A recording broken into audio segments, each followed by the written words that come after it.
Jangan lupa like, comment, and subscribe channel YouTube TVRI Bengkulu dan nyalakan lonceng notifikasinya.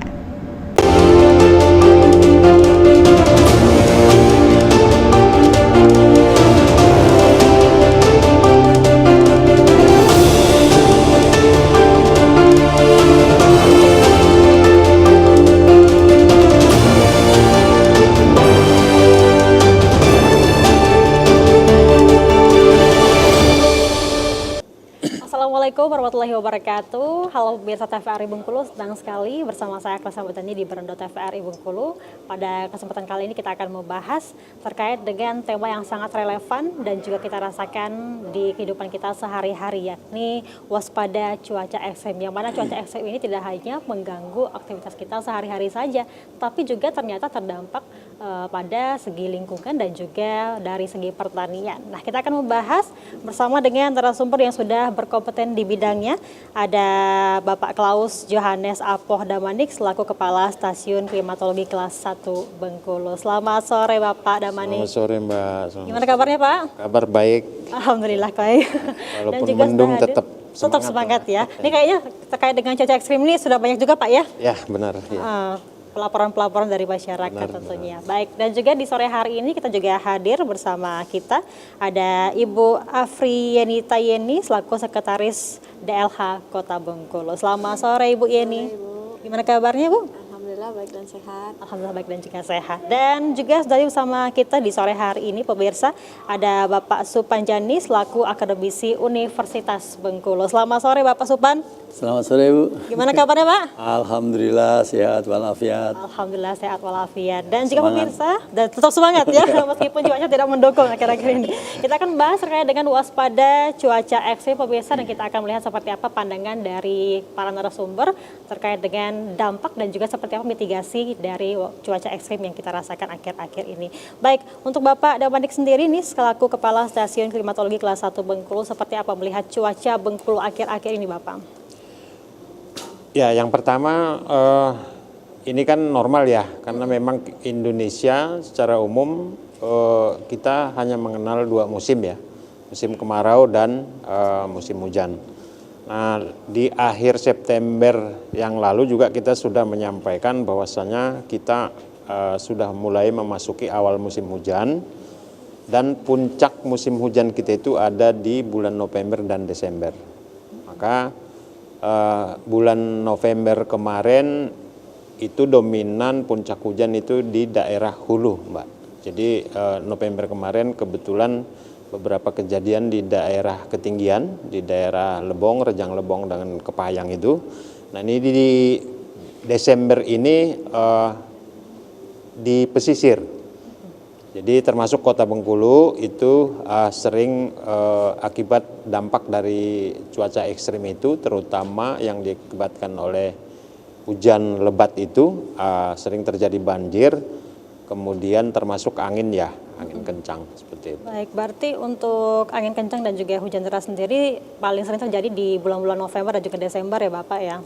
Ya, seperti itu karena memang kita setiap memasuki akhir tahun kan kita masuk di musim hujan dan biasanya terutama di masa peralihan itu sampai dengan di puncak musim hujannya itu biasa kita mendapat ataupun curah hujan sangat tinggi seperti itu. Baik, tapi adakah nanti perubahan misalnya Pak? Karena kan biasanya kan setiap bulan itu ada masa-masanya ya Pak ya? Ya. Cuaca-cuacanya tersendiri. Apakah nanti ada berpotensi berubah itu karena faktor apa biasanya?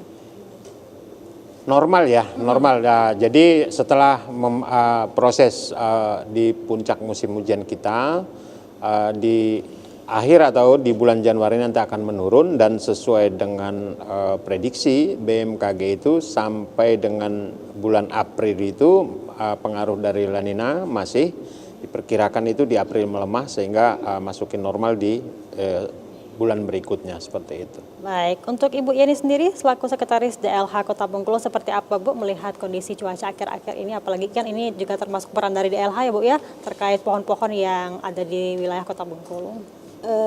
Terkait cuaca ekstrim yang sedang terjadi ini, kita dari DLH Kota Bengkulu siap siaga untuk jika terjadi bencana pohon tumbang itu sudah pasti.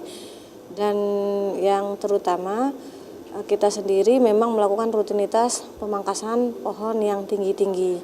Untuk sekarang ini kita konsentrasikan itu ke arah tanah patah karena memang pepohonan yang kita punya itu posisinya sudah sangat lebat dan tinggi.